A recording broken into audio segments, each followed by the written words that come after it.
Jau otro gadu pēc kārtas janvārī Rīgas cirkā ierodas profesionāli cirka mākslinieki no dažādām valstīm, lai piedalītos starptautiskajā cirka festivālā Zelta Kārlis.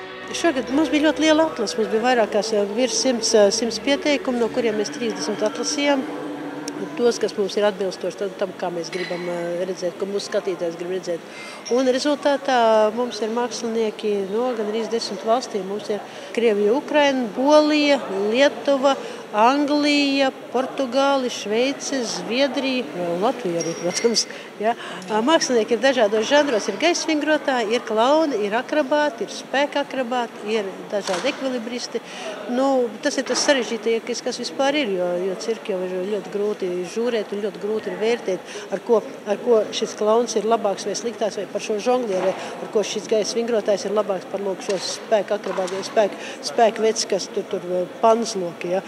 Žūrī ir profesionāli. Mums ir Lietuvas cirka direktors, mums ir Luganskas valsts cirka direktors, mums ir Latvijas vasaras cirka direktori, mums ir Zviedrijas cirks un varieté kompānijas direktors. Un festivālu mēs taisam piekdien, sestdien, svētdien.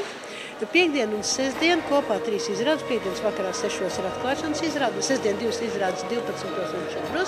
Tas ir viss 3 ir konkursu izrādes. Visās 3 žūrī sēž un reāli vērtē. Jo mākslinieki ir vairāk nekā vienā izrāde ir vajadzīgs. Tad, lai viņus visus izvērtētu, ir vajadzīgs vismaz 2 izrādes. Un tad svētdien no visiem šiem 30 numuriem mums ir jāatlasa maksimums kaut kādi 15, 16 numuru.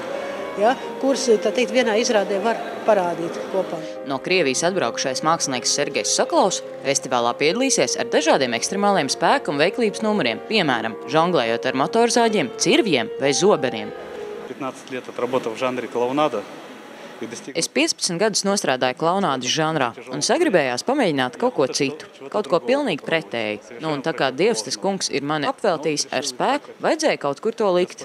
Tad es arī nolēmu izveidot šādu ekstrēmu numuru – cirvju, motorzāģi, zobenu un pannas.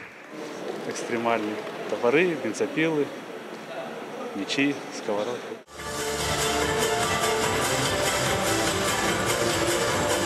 I come from Lisbon, Portugal, and I'm a juggler. Es nāku no Portugāles galvaspilsētas Lisabonas, esmu žonglieris. Manā ģimenē tā ir tradīcija, mēs esam žonglieri jau 5 paaudzēs. Šeit Rīgā es jums gribu parādīt vismodernāko žonglēšanas veidu, ko atvedu no Amerikas. Ceru, ka jums tas patiks. Žonglēšanā vissvarīgākā lieta ir fiziska un mentāla labsajūta un koncentrēšanās. Vispār tas viss ir par svaru un augstumu.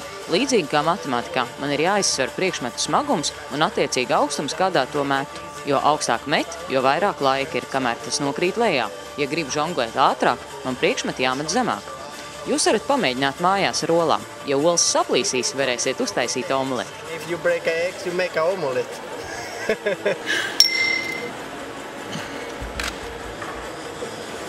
Снимайте, пока не грохнулся.